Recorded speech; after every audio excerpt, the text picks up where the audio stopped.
Hey guys, thanks for joining me again. I'm using a different brush this time. I'm using one of the Artis Opus brushes because I need to do a lot of corrections on this barding that I started doing earlier this evening and made quite a mess of it actually. So to be honest, instead of using the Pentel brush, I'm using the Artis Opus brush. It's a size 0 brush. It's just a much more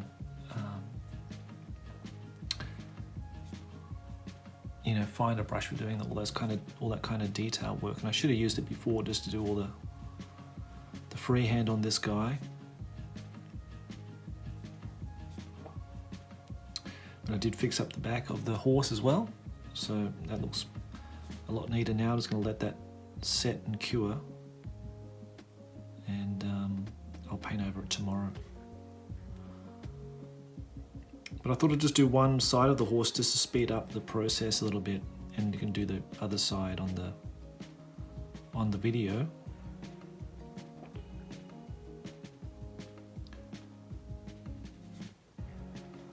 So hope everybody's having a good day and maybe had some good news in their countries. Maybe the lockdown restrictions are sort of easing up a little bit now.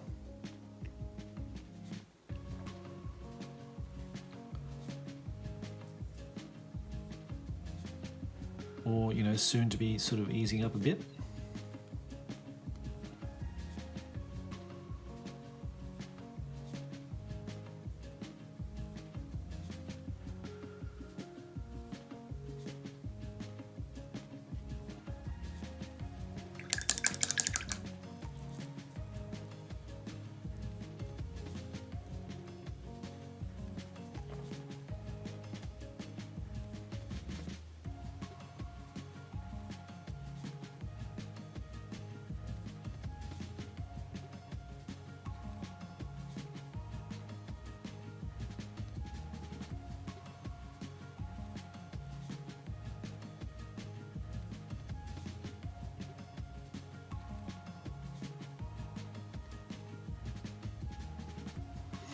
And if you haven't seen on the Hero Hammer Facebook page,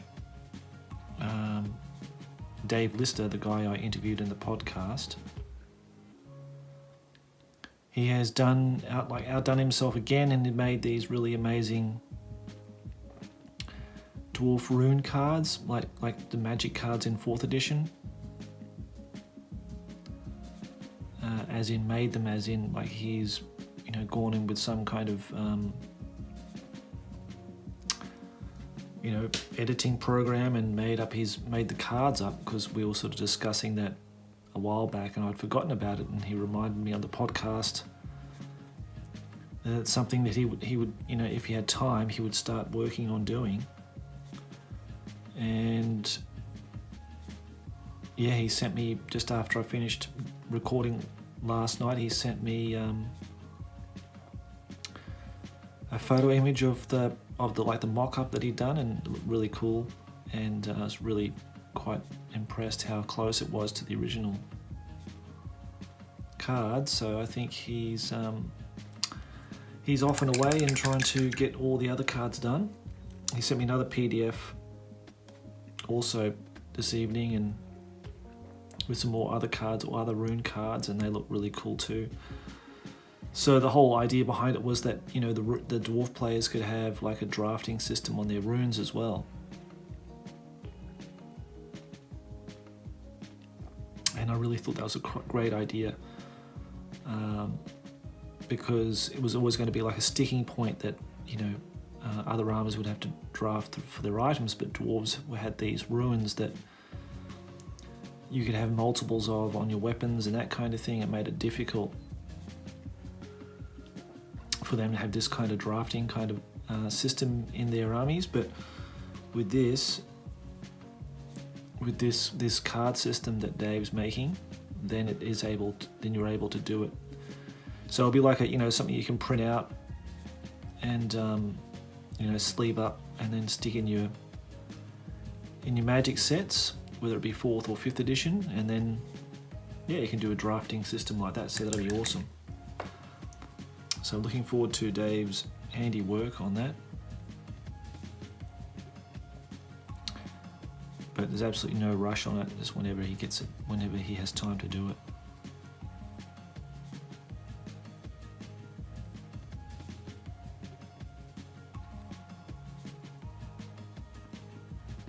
But you know, if you don't have Facebook and you want access to those cards when it becomes available, I'll have to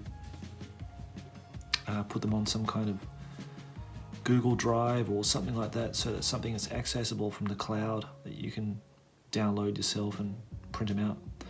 Might just take that one off altogether actually. That looks pretty awful. It's like a blob rather than a star, so.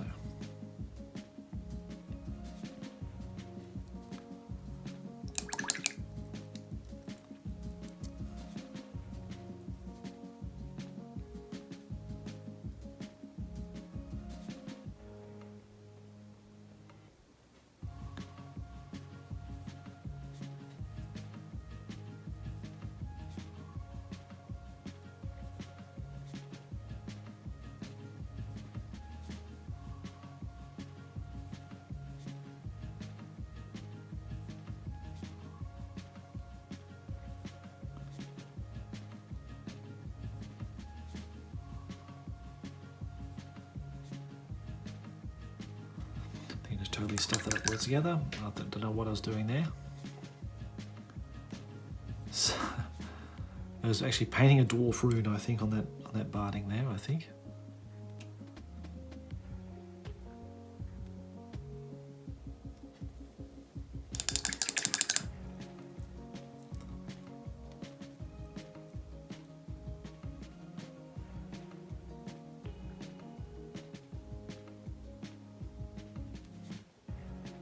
So if you've got some money and you want to spend some money on some brushes, then yeah, Artis Opus is the one I'd recommend to buy, because yeah, their brushes are expensive, but they're really excellent. You need to just take care of them though. That's the only thing. You need to get some kind of brush soap to clean them out after a session of painting. Keep their caps on the ends of the brushes, and yeah, just give them a lot of general care, because you know you're making quite an investment in buying those brushes, so you want to make sure they're well looked after. That looks really bad too, actually. I'll take him out as well. That looks awful.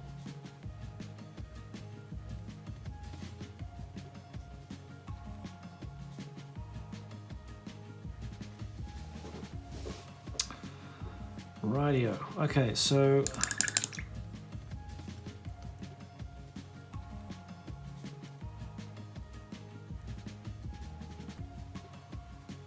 Dan commented to say that I made this look effortless. Well, mate, I tell you what, I still find it so hard to do and to get right. So effortless, maybe not.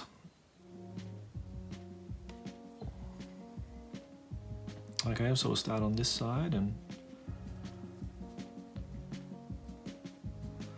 this time with the Artis Opus brushes, and see how. I think these will just be better and more accurate.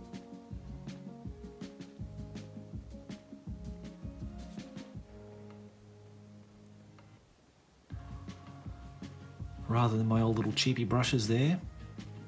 So already I can see a really nice fine defined lines. Not perfect, but yeah, we can shape those up after, but yeah, that's a lot better.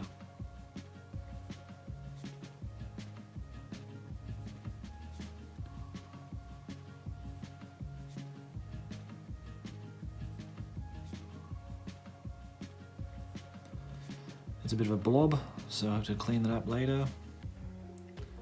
Bit hit and miss.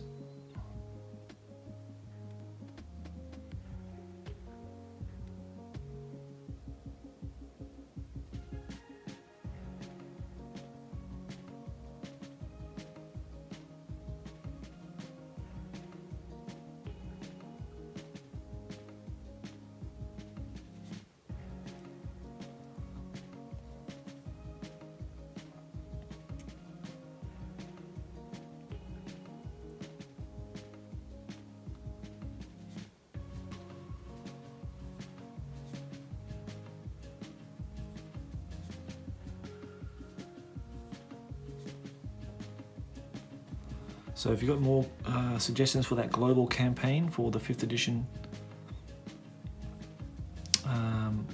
global campaign we want to, get up and running by the end of the year, then yeah, please let me know. My mate Neville in Australia, I think he put together like a Google Doc that has like all the factions on it and points cost and commander slots that you can write your commander names in. So he sort of designed it himself just quickly, so people can record their battles and that kind of thing. So that's a good little start there that he's made. So I'll share that to the Facebook group tomorrow.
Let's put one more here.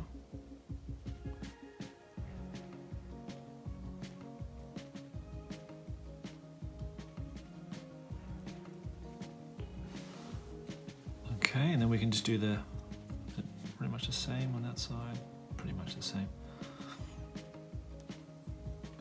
Do these flames at the bottom of the barding here.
And I asked my guys in my our Warhammer group if they want to do a review on the books, like their chosen factions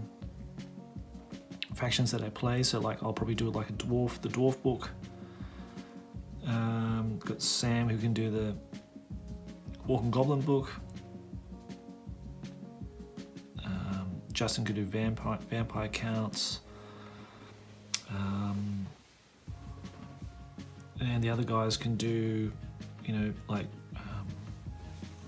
Lizardmen. We've got Lizardmen from John Joe and Dark Elves and High Elves. I think Paul's going to do that. And ask Wellington to do Empire if he wanted to. If he doesn't want to, that's fine. I think Justin can do those as well, because he's doing an Empire army. And I suppose I can do the Skaven, because I'm sort of doing that now. And yeah, to give like a bit of a faction breakdown in those fourth or fifth edition army books, just to go over, you know, the lists and what makes them a bit more special.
Okay, so that completes all that.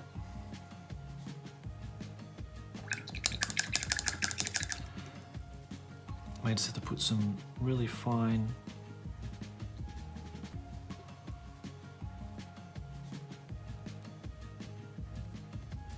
tips here, because sometimes I noticed that on the Goblin Gretchen guy I did the other day too, that I need to go back and just find out those tips on the ends there.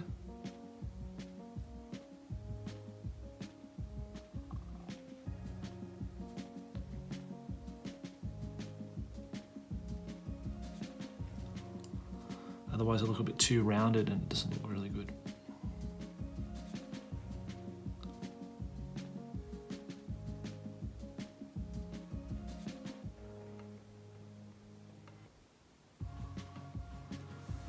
So yeah, it doesn't look that great at the moment actually, guys, to be honest. I'm not all that happy with it. I was quite disheartened with all the mistakes with the freehand today, so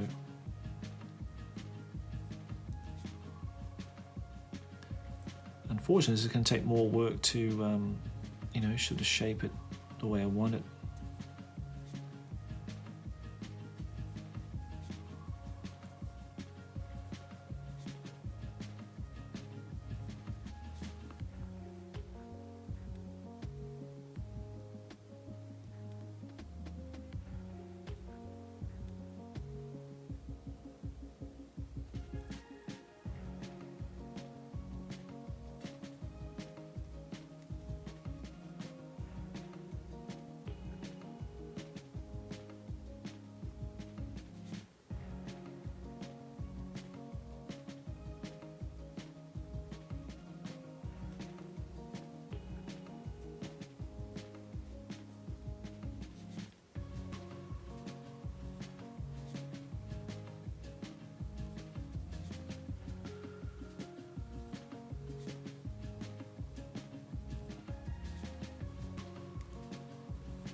Alright, well, let's have another crack at it.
Right, then go back to shaping it again.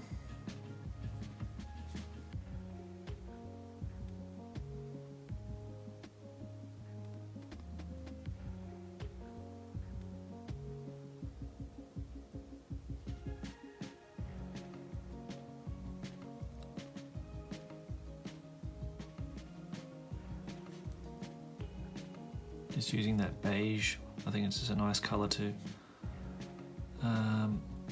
It's got better coverage than even the ivory. It's not so white, so.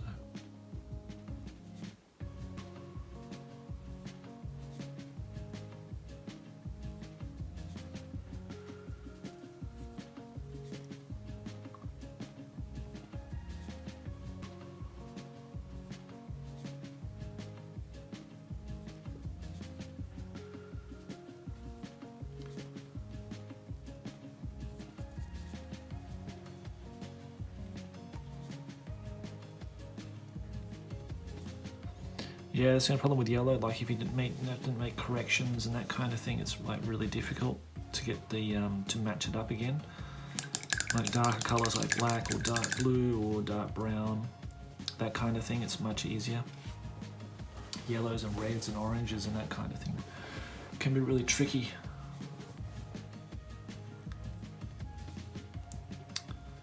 But on a positive, it's getting better.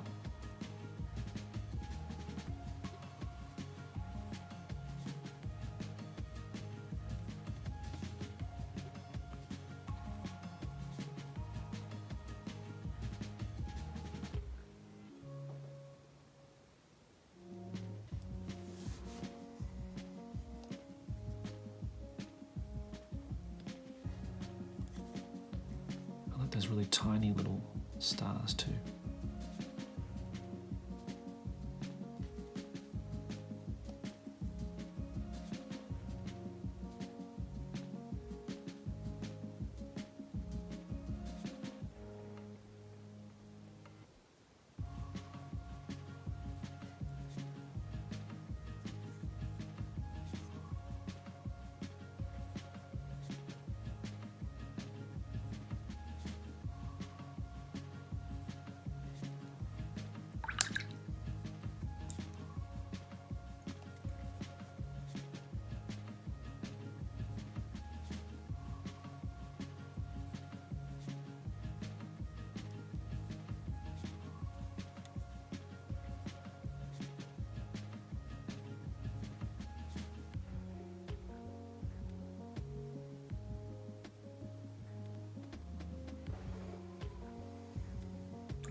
I'm not sure if they look any good or not good at all.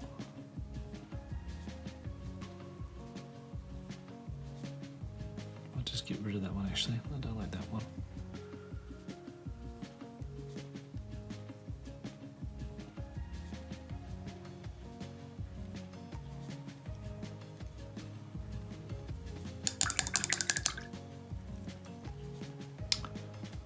All right, well, I think I'm fairly happy with that. I'll probably need to go back and do some more work on it later, but now I'm just going to put dark brown on the horse body.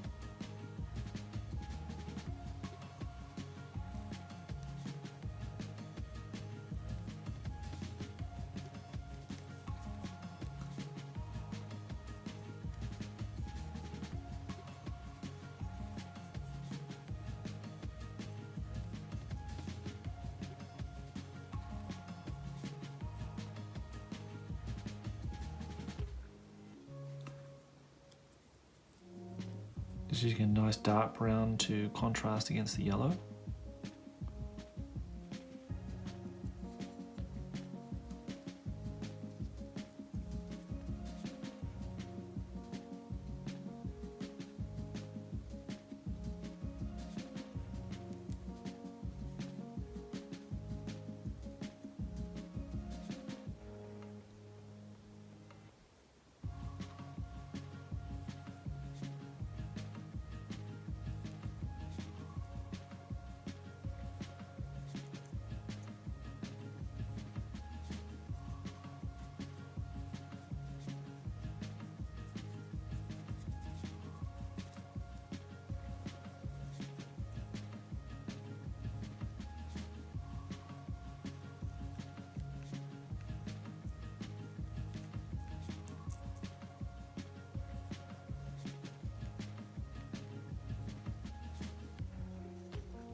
Do that tail in black.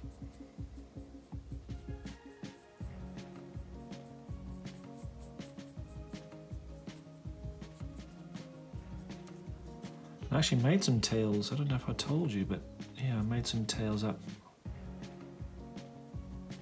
using some green stuff and those little instant mold kits you get from the dollar shop. So I've made about 4 of those so far, just for the horses that I got secondhand and didn't have any tails with them. And it's almost impossible, if not completely impossible, to get tails for them now.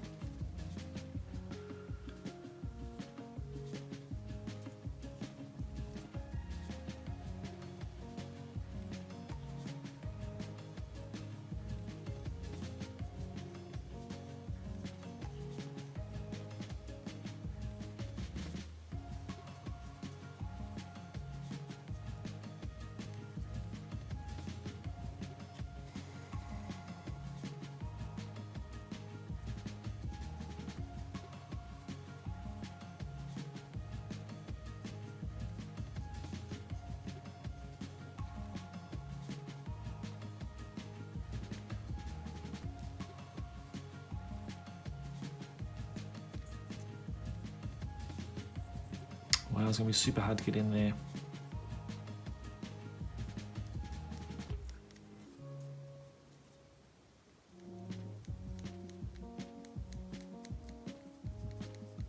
Yeah, not that people can see it really, but you know, I just know in my mind that it's, you know, unpainted, so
but we got most of it done anyway.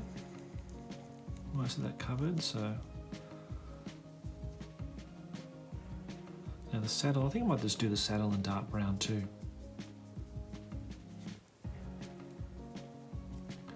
As it probably won't be seen very much by when the rider's on it, but I don't know what colour to paint it right now, so.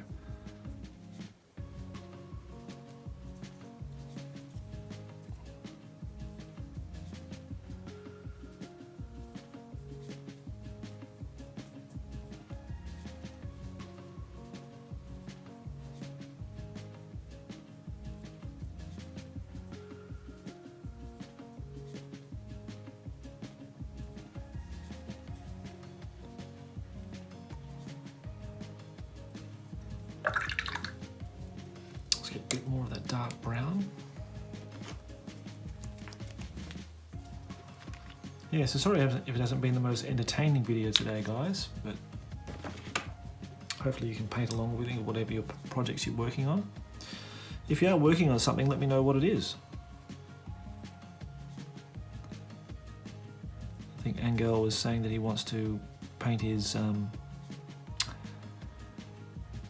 is it Morglum Neck Snapper, the Black Orc Warlord. So hopefully he can share some pictures with us when he's, you know, when he started that and he's sort of rebuilding a 1,000-point army. I think that's what he was saying.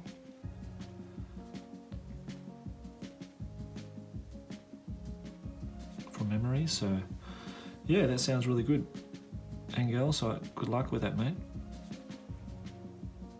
You know, it takes a lot of time, and a lot of dedication to get it done, but when it's finished, you'll be much prouder, I think.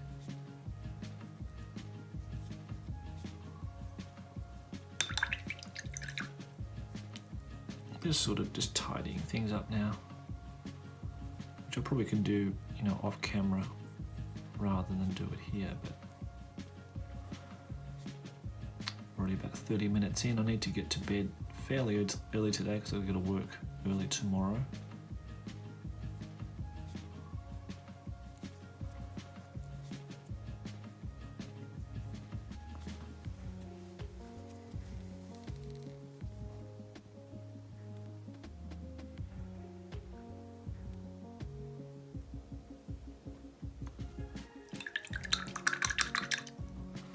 I was going to work out how the hell am I going to paint that underside of that barding.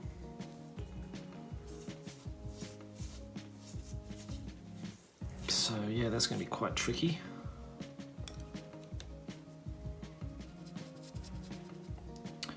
Got a bit of Goblin Green here. I might just start painting the base up in Goblin Green so we can see some nice colours on it anyway.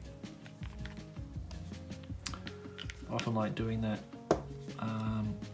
Just so I can sort of just see an early sort of vision of what it's going to look like.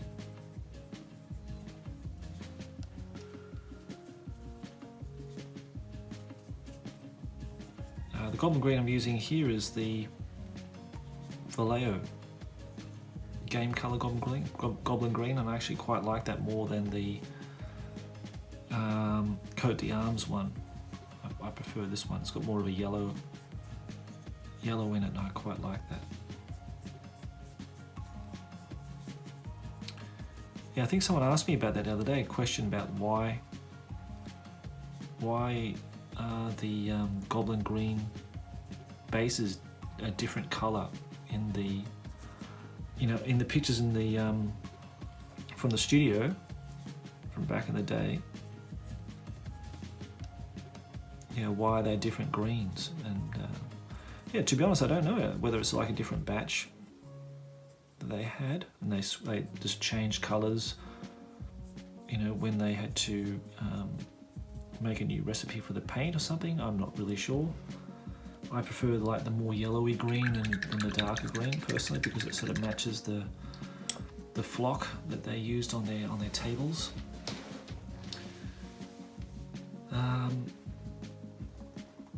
And speaking of which, if you wanted to get the flock that they actually used back in the day for their tables, you can still get it. I bought quite a lot of it from eBay. And if you're in the UK, well, they actually produce it there from that Javis, I think it's called, is it Jarvis or Javis? The company name, Javis. And they produce all those flocks in like a light green and medium green and a dark green. And I just got the light and medium. So they're not blended flock, they're just like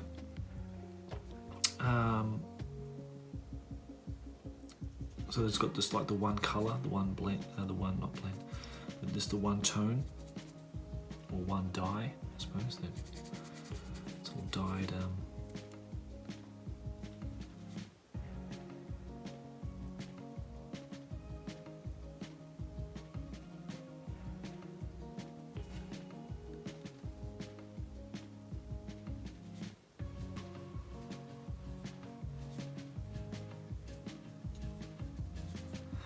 Yeah, I'm not sure if I like those actually, guys. Sorry, I'm going to take those off. Look a bit silly.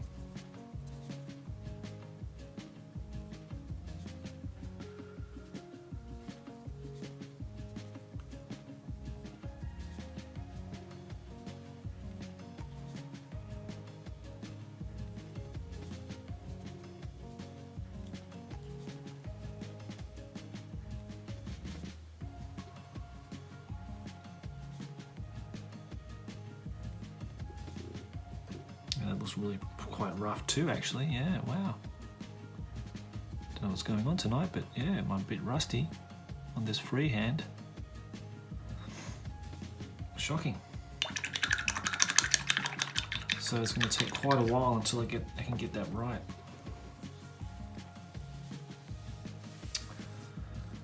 But I'm just going to persevere, just going to let that dry for a little bit. And while that's drying, yeah, I was looking at this battle report from the Dwarf Army book. I don't know if you're familiar with it, but it's the battle at Eastgate of Carrick 8 Peaks. In there, it's got quite a large scenario where it's got this map of this watchtower, and it's got the East Gate to Carrick 8 Peaks. It's quite a massive battle actually, and I'm really quite keen to play it out at some point with a group of guys, because it's a bit unique. It's got some special rules to it as well. There are, I think, for the dwarf army,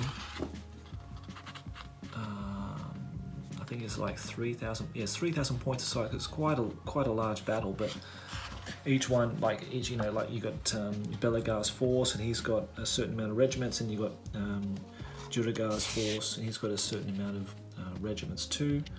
So quite small in numbers, like 10 hammers, 10 slayers.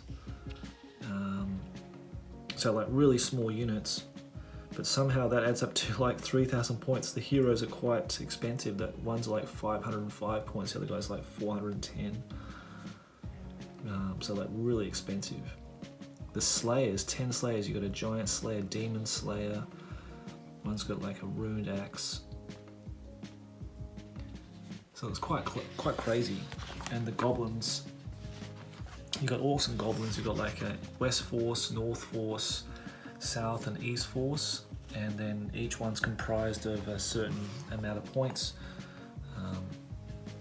And you get Skarsnik for free, I think, as well. So yeah, I was just talking to Dave about it before on Messenger. That's something I'd really like to see, played out at some point, but I've got quite a lot of miniatures to paint yet for that to get it done. So I've got to paint like another 40 Night Goblin archers just to begin with. I've got 15 Orc archers I need to paint up. I'm going to paint up the rest of my Boar Boys because they need 10 of those. What else? I need to paint my Longbeards. I need 10 Longbeards, but that's okay. I've got 16 Thunderers and 16 Crossbowmen to do for the Dwarves. Like, I've got all those models, so there's no drama.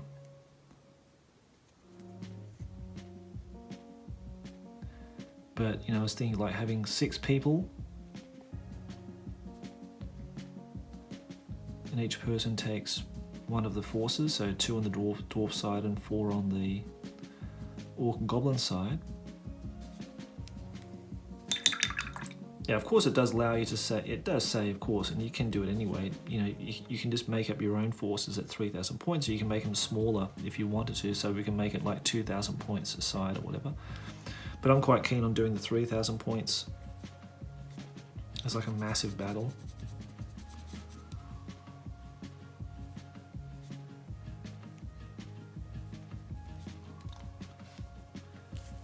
And yeah,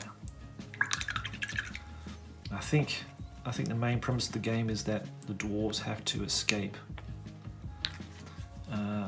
through the gate on the east side, I think. And the goblins are trying to kill them before they get out of there.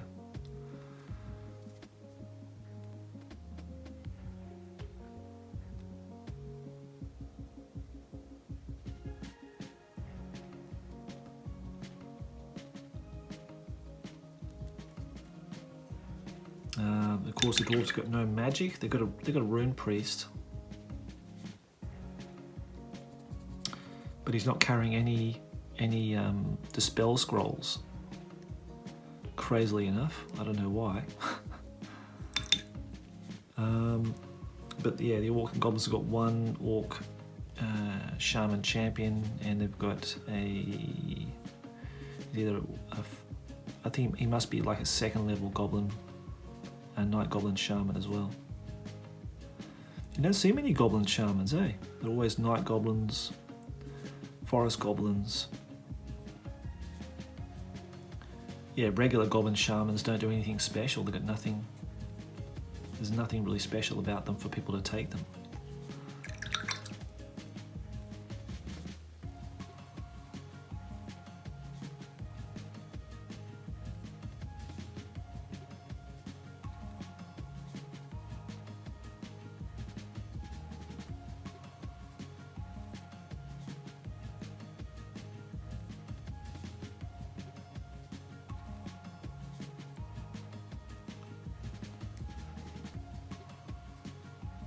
If anybody's actually played that scenario, please let me know how it went.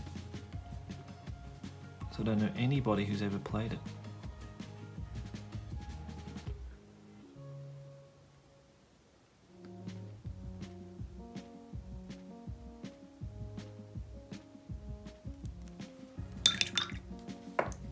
Still getting fatter and fatter, and big thick lines everywhere.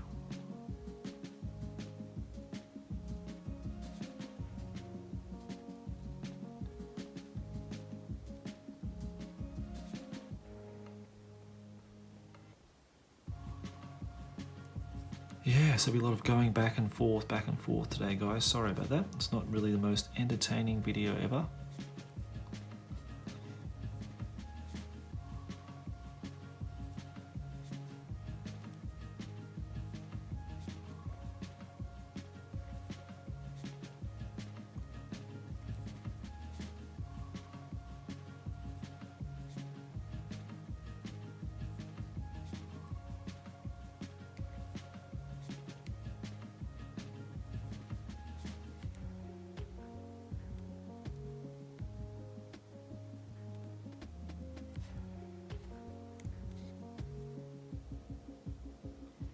But it does look a bit neater now.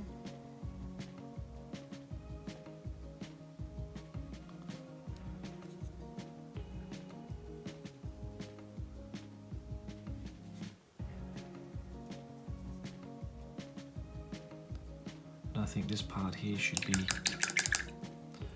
pretty much cured now, I'd say. I put that on ages ago now, so should be all good to go.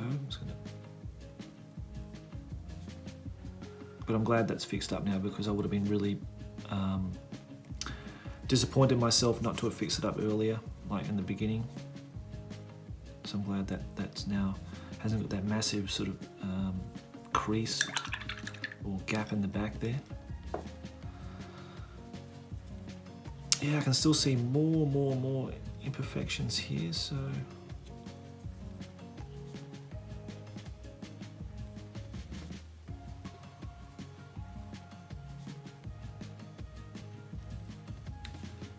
Mind you, this is nothing when I get until I get to like the High Elf cavalry and the other Empire stuff. It's got like, you know, really elaborate freehand on the barding and stuff.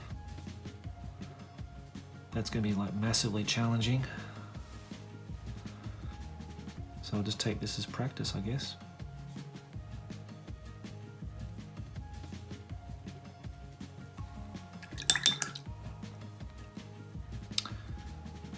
But yeah, not super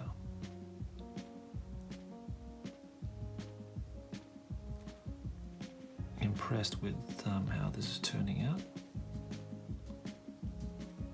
Even though I was like really looking forward to doing it.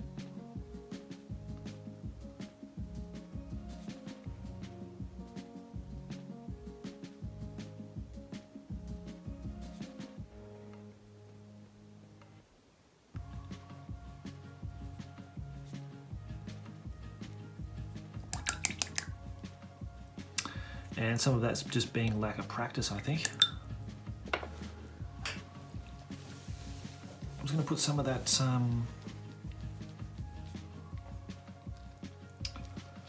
nice ink that we used yesterday on the palette again.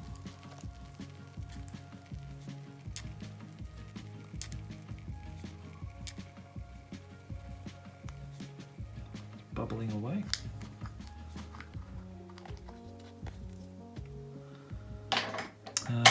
Yeah, before I did this, I was just working on my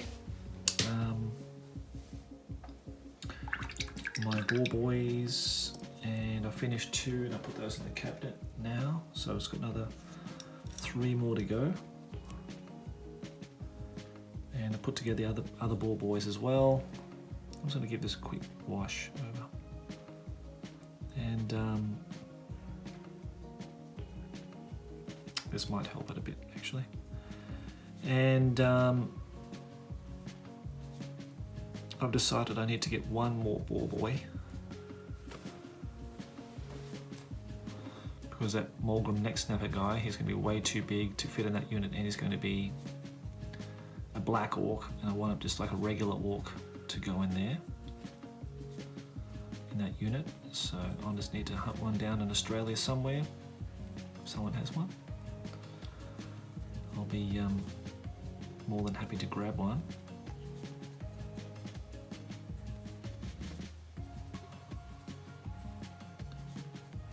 I might ask my mate Jesse if he's got one actually.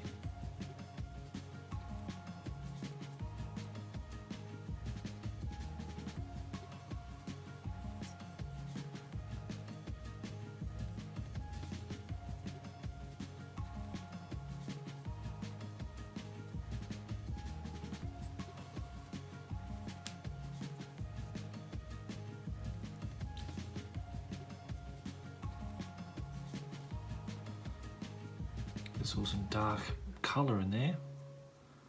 There's some of that black lifted off or something, but I didn't like that, so I'm just adding some water just to run off any of that dirty water there, or dirty ink.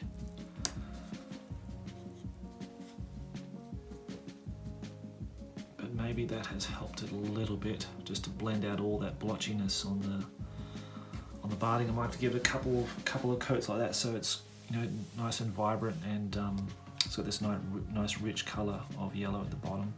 It's going to wipe off all that excess down the bottom there in the recesses.